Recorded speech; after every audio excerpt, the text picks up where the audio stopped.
What advice do you have for someone struggling with procrastination? Just do it. That's my advice. Just get up and do it. No, that's easy to say, right?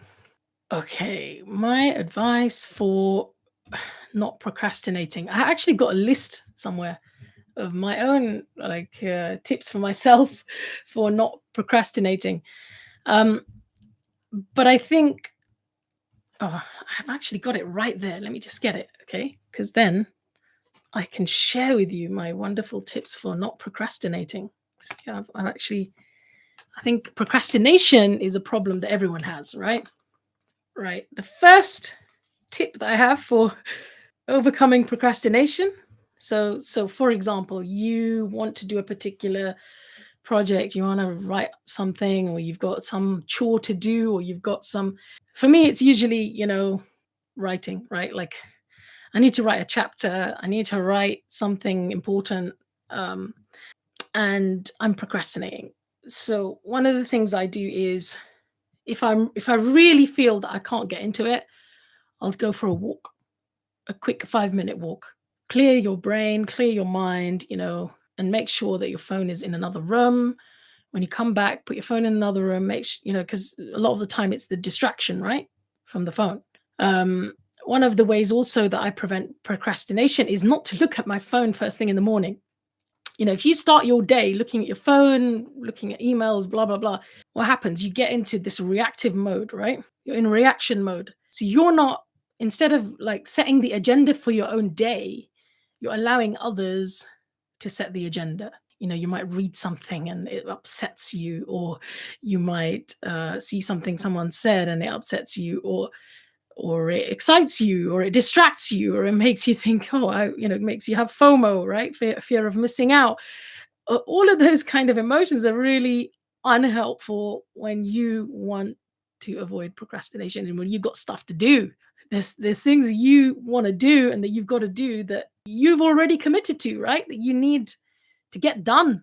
So what you want to do is start your day setting your own agenda. Have a piece of paper, you literally, or on your phone if you must, write down your agenda for the day, right? Do that the night before if you can, or at least that morning. And then you want to not allow these other distractions.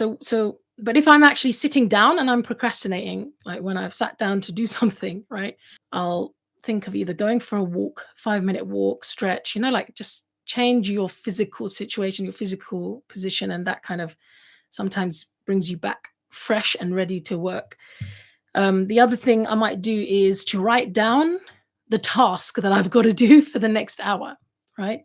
Just write it down in like a Sharpie, using a Sharpie pen, one of those thick Sharpie pens, and just write it on a Post-it note and you stick it there.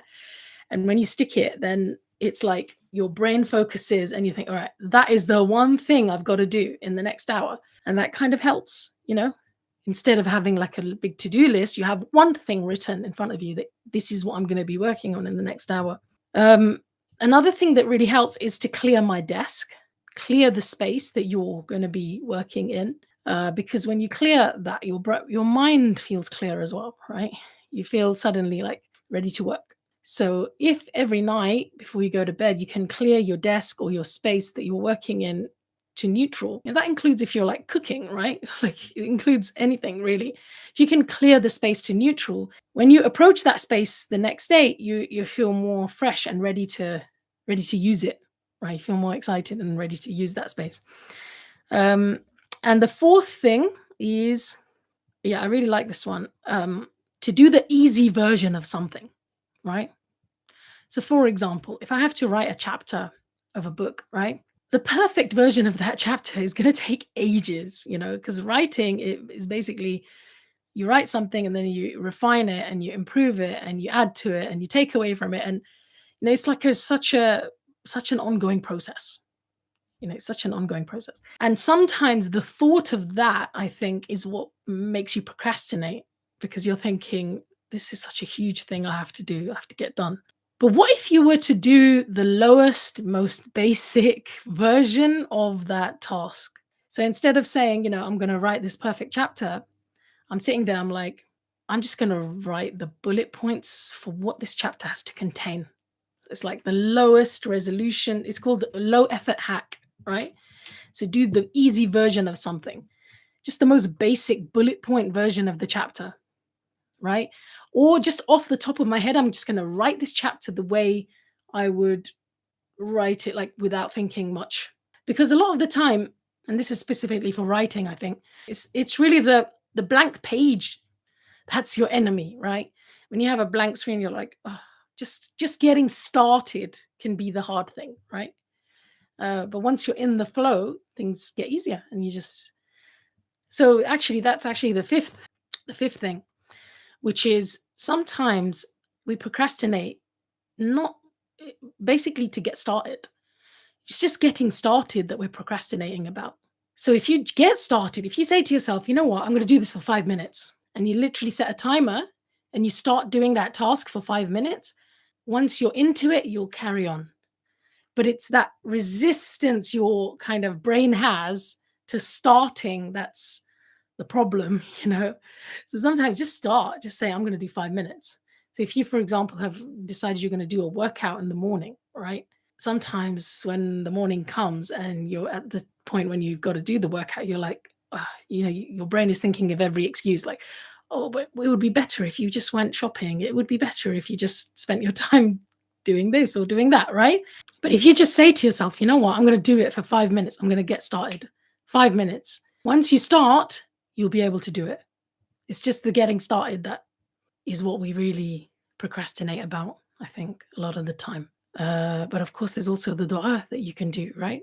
Allahumma inni a'udhu bika min al-hammi wal-ghammi wal-ajzi wal-kasli. If you look up the dua, you ask Allah subhanahu wa ta'ala to protect you from laziness and inability, incapacity and procrastination, basically, right?